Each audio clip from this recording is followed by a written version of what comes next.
తెలంగాణ లోక్సభ ఫలితాల్లో అందరూ ఊహించినట్టుగానే కాంగ్రెస్ పార్టీ 8 దగ్గరే ఆగిపోయింది. అయితే అనూహ్యంగా బీజేపీ పార్టీ తెలంగాణలో గతం కంటే తన సత్తాను నిరూపించుకుందనే చెప్పుకోవాలి. తొలుత ముఖ్యమంత్రి రేవంత్ రెడ్డి 14 టార్గెట్గా పెట్టుకున్నప్పటికీ కూడా కేవలం 8 స్థానాల దగ్గరే తెలంగాణ కాంగ్రెస్ సరిపెట్టుకోవాల్సి వచ్చింది. మనతో పాటు తెలంగాణ కాంగ్రెస్ స్పోక్స్ పర్సన్ లింగం యాదవ్ ఉన్నారు. సార్ చెప్పండి, ఎందుకు 8 దగ్గరే ఆగిపోయారంటే చాలా బాగా పర్ఫామ్ చేస్తారు అనుకున్నారు కానీ కేవలం 8 దగ్గర, అంటే మీతో కంపేర్ చేసుకుంటే బీజేపీ కొంచెం బెటర్గా పర్ఫామ్ చేసింది? లేదండి, డెఫినెట్గా ఇవాళ ముఖ్యమంత్రి గారు చెప్పినట్టు ఇవాళ తెలంగాణలో మెజార్టీ సీట్లు కాంగ్రెస్ పార్టీ గెలవబోతుంది. అయితే ఇక్కడ జరిగింది ఏంటంటే ప్రధానంగా గతంలో 10 సంవత్సరాలుగా పరిపాలించినటువంటి బీఆర్ఎస్ పార్టీ 2019లో 9 సీట్లు గెలిచినటువంటి బీఆర్ఎస్ పార్టీ ఇవాళ బీఆర్ఎస్ పార్టీ ఓట్లన్నీ కూడా ఇవాళ గంపగుత్తగా బీజేపీకి ఓటు ట్రాన్స్ఫర్ చేయడం జరిగింది.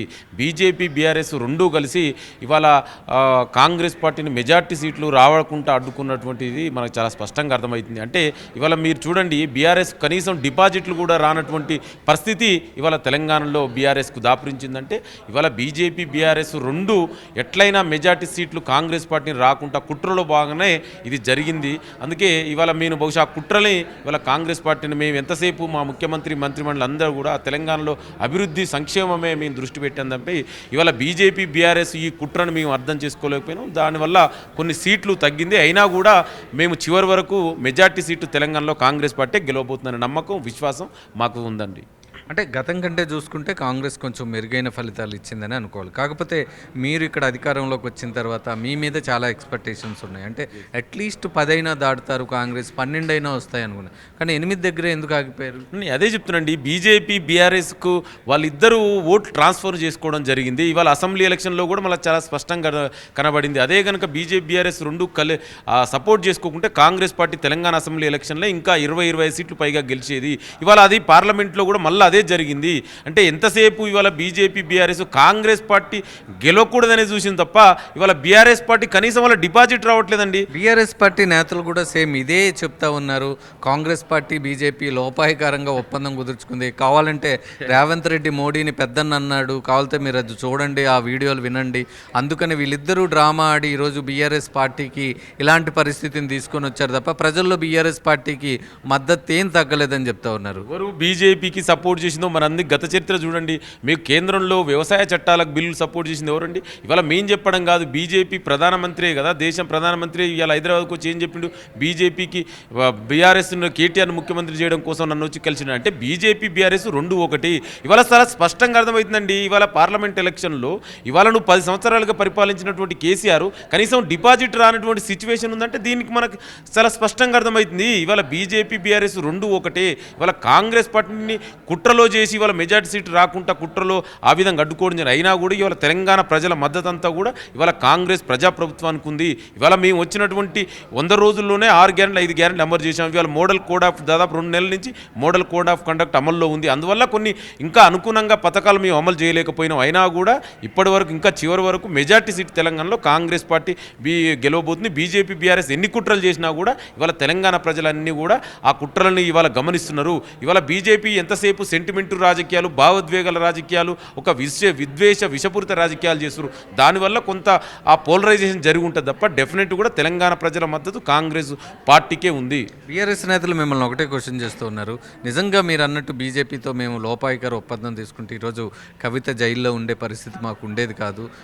ఇక్కడే అర్థమవుతుంది ఎవరు చేసుకున్నారు, ఎవరు బీజేపీతో లోపాయకరంగా చేసుకొని కేసులు, అక్రమ కేసులతో వేధిస్తున్నారు, అంతా అన్ని ఫింగర్స్ మీ వైపే చూపిస్తూ ఉన్నారు. అదే చెప్తున్నా, ఇవాళ కవితని జైలు నుంచి రిలీజ్ చేసుకోవడం కోసమే ఇవాళ బీజేపీకి బీఆర్ఎస్ పార్టీని తాకట్టు పెట్టిరు. 10 సంవత్సరాలుగా నువ్వు అధికారంలో ఉండి కనీసం డిపాజిట్ రాలేదంటేనే అర్థం చేసుకోవచ్చు. ఇవాళ ఫలితాల తర్వాత కవిత బయటకు వస్తారంటారా? అదే కదా, దానికి కవిత రిలీజ్ కోసమే ఇవాళ బీఆర్ఎస్ అనే పార్టీనే తాకట్టు పెట్టినటువంటి దుర్మార్గుడు కేసీఆర్ బీఆర్ఎస్ పార్టీ. ఇంకా మళ్ళీ మనం మాట్లాడేదండి బీఆర్ఎస్ గురించి. ఇవాళ వాళ్ళిద్దరు ఎన్ని కుట్రలు చేసినా కూడా ఇవాళ దేశవ్యాప్తంగా కూడా ఇవాళ మీరు చూడండి, కాంగ్రెస్ పార్టీ ఇండియా అలయన్స్ గెలవబోతుంది. ఇవాళ మెజార్టీ సీట్లు ఇవాళ ఇండియా అలయన్స్ గెలవబోతుంది. 10 సంవత్సరాలుగా బీజేపీ ఏం చేసిందో చెప్పుకోవాలి. కనీసం అభివృద్ధి గురించి ఒక మాట మాట్లాడిన ప్రధాని ఇవాళ ఏం సమాధానం చెప్తారంటే 400 సీట్లు అన్నాడు. ఎక్కడ వస్తున్నాయండి కనీసం? అంటే నేను ఏమంటున్నానంటే ఇవాళ దేశ ప్రజలందరూ కూడా ఇవాళ రియలైజేషన్ అయ్యారు బీజేపీ చేసినటువంటి మతతత్వ రాజకీయాలకు. ఈ దేశంలో ప్రజాస్వామ్యం ఉండాలన్నా, ఈ దేశంలో రాజ్యాంగం ఉండాలన్నా కూడా ఇవాళ కాంగ్రెస్ ఇండియా అలయన్స్ అవసరం ఉంది. ఇవాళ దేశ ప్రజలను దాన్ని గుర్తించారు. ఇవాళ దేశంలో కూడా ఇవాళ కాంగ్రెస్ ఇండియా అలయన్స్ ప్రభుత్వాన్ని ఏర్పాటు చేయబోతుంది. అంటే తెలంగాణలో మనం అనుకోవచ్చా కాంగ్రెస్ వర్సెస్ బీజేపీయే ఉంటుంది, బీఆర్ఎస్ కంప్లీట్గా వాషౌట్ అవబోతుందని మీరు దానికి అంగీకరిస్తారా? నేనేమంటున్నా డెఫినెట్గా అండి, మీ వల్ల కాంగ్రెస్ పార్టీ మొదటి నుంచి అది దేశంలో కానీ రాష్ట్రంలో కానీ ప్రతిపక్షం ఉండాలని కోరుకునే పార్టీ కాంగ్రెస్ పార్టీ, ప్రజాస్వామ్యం మీద నమ్మకం ఉన్న పార్టీ కాంగ్రెస్ పార్టీ. వాళ్ళు ప్రతిపక్ష పార్టీలు లేకుండా చేసినటువంటి చరిత్ర బీఆర్ఎస్ గతంలో, అదేవిధంగా బీజేపీ చేసినటువంటి పార్టీలు. సో మేము ప్రతిపక్షం ఉండాలనుకుంటున్నాం. అలాంటిది డెఫినెట్ కూడా ఇండియా అనేది ఒక సమ్మలితమైనటువంటి అన్ని పార్టీలు భిన్నత్వంలో ఏకత్వాన్ని కోరుకునే పార్టీ కాంగ్రెస్ పార్టీ. డెఫినెట్ కూడా అన్ని పార్టీ తెలంగాణలో కానీ దేశంలో ఉండాలని కోరుకునే పార్టీ. అయితే ఈ ఎలక్షన్లో మనకు ప్రధానంగా పోటీ మాత్రం బీజేపీకి కాంగ్రెస్ జరిగిందని చాలా స్పష్టం. బీఆర్ఎస్ తన పార్టీని తాకట్టు పెట్టినటువంటిది కూడా చాలా స్పష్టంగా మనకు అర్థమవుతుంది. ఇప్పుడు నేషనల్ వైడ్గా చూసుకుంటే బీజేపీ ఇండివిజువల్గా గవర్నమెంట్ని ఫామ్ చేసే పరిస్థితి అయితే మనకు కనిపించడం లేదు. ఇంకా సీట్స్ కూడా లీడ్ కూడా తగ్గే అవకాశాలు ఉన్నాయి. మీరు ఏమైనా పైకి వచ్చే అవకాశం ఉందంటారా? డెఫినెట్గా ఇవాళ అదే చాలా స్పష్టం కదా. ఇవాళ మీరు చూడండి, బీజేపీ గోడి మీడియా ఎంత చెప్పింది, ఇవాళ కాంగ్రెస్ పార్టీకి ఇండియా అలయన్స్ కనీసం 100 సీట్లు కూడా దాటదని, అసలు మినిమం ఆపోజిషన్ కూడా రాదని చెప్పినటువంటి ఇవాళ చాలా స్పష్టంగా అర్థమవుతుంది. ఇవాళ ఇండియా అలయన్స్ కేంద్రంలో ప్రభుత్వాన్ని ఏర్పాటు చేయబోతుంది. మీరు చూడండి 2004 బహుశా మీ అందరికీ గుర్తే ఉంటుంది. 2004లో కాంగ్రెస్ పార్టీ గెలిచిన సీట్లు అండి 145. మేము ప్రభుత్వాన్ని ఏర్పాటు చేసినాం. ఇవాళ 10 సంవత్సరాలుగా బీజేపీ ఏం చేసింది ఎక్కడని చెప్పుకుంటే, ఈ ప్రధానమంత్రి గారు కనీసం అభివృద్ధి గురించి ఒక్క మాట్లాడు, ఉద్యోగాల గురించి మాట్లాడారా? ఇవాళ నిరుద్యోగం గురించి మాట్లాడుతురా? ఇవాళ మణిపూర్ లాంటిది సంఘటన జరిగితే ఈ దేశంలో ఉన్నటువంటి మహిళని వివస్త్రణ చేసి నడి బజార్లో ఊరేగిస్తుంటే కనీసం మాట్లాడిన వ్యక్తి ఈ ప్రధానమంత్రి. ఇంకా అందుకే ఇవాళ దేశ ప్రజలందరూ కూడా ఇవాళ అన్ని రియలైజేషన్ అయ్యారు. ఇవాళ బీజేపీకి మతతత్వ విద్వేష రాజకీయాలకు ఇవాళ బుద్ధి చెప్పారు. డెఫినెట్ కూడా ఇంకా మీరు చివరి వరకు చూడండి, కాంగ్రెస్ ఇండియా అలయన్స్ మెజార్టీ సీట్లు గెలవబోతుంది. కేంద్రంలో ప్రభుత్వం కాంగ్రెస్ ఇండియా అలయన్స్ రాబోతుంది. బీజేపీ చాలా బలహీనమైన ప్రభుత్వాన్ని ఏర్పాటు చేసే దిశగానే వెళ్తున్నట్టు మనకు నెంబర్స్ కనిపిస్తూ ఉన్నాయి. రాజకీయంగా మీరు ఏమైనా చివరిలో ఏమైనా వ్యూహాలు చేయబోతున్నారా? ఎందుకంటే అదర్స్ కూడా కాస్త ఎక్కువ మంది వచ్చే అవకాశం కనిపిస్తూ ఉంది. బీజేపీ ఆ గేమ్ని తట్టుకోగలుగుతుందా కాంగ్రెస్? లేదు, డెఫినెట్గా ఇవాళ దేశ ప్రజల మద్దతు కాంగ్రెస్ పెట్టింది. బీజేపీకి ఎంతసేపు వాళ్ళ కొన్ని మీడియా సంస్థలు ఇవాళ అంబానీ ఆదాని లాంటి ఉన్నారు, కానీ దేశ ప్రజలు మెజార్టీ ప్రజలు ఇవాళ కాంగ్రెస్ ఇండియా వైపు ఉన్నారు. ఇవాళ మీరు చూడండి, BJP Hindi belt, hard core Hindi belt అనుకున్నటువంటి యూపీలోనే ఇవాళ Congress Samajwadi Party majority seat గెలవబోతుంది. అంటే ఇవాళ మనం చాలా స్పష్టంగా అర్థం చేసుకోవచ్చు, దేశ ప్రజలు బీజేపీకి వ్యతిరేకంగా తీర్పు ఇచ్చారనేది ఇది చాలా స్పష్టం. థ్యాంక్ యూ సో మచ్ అండి. తెలంగాణలో చాలా మెరుగైన ఫలితాలే ఇచ్చామని చెప్తూ ఉన్నారు. మరొక వైపు జాతీయంగా కూడా ఇండియా కూటమి అధికారంలోకి వచ్చే అవకాశాలే ఉన్నాయి. అప్పుడే కంగారు పడొద్దు, ఇంకా సినిమా చాలా ముందుందని కాంగ్రెస్ స్పోక్స్ పర్సన్ లింగం యాదవ్ చెప్తున్న పరిస్థితి కనిపిస్తూ ఉంది.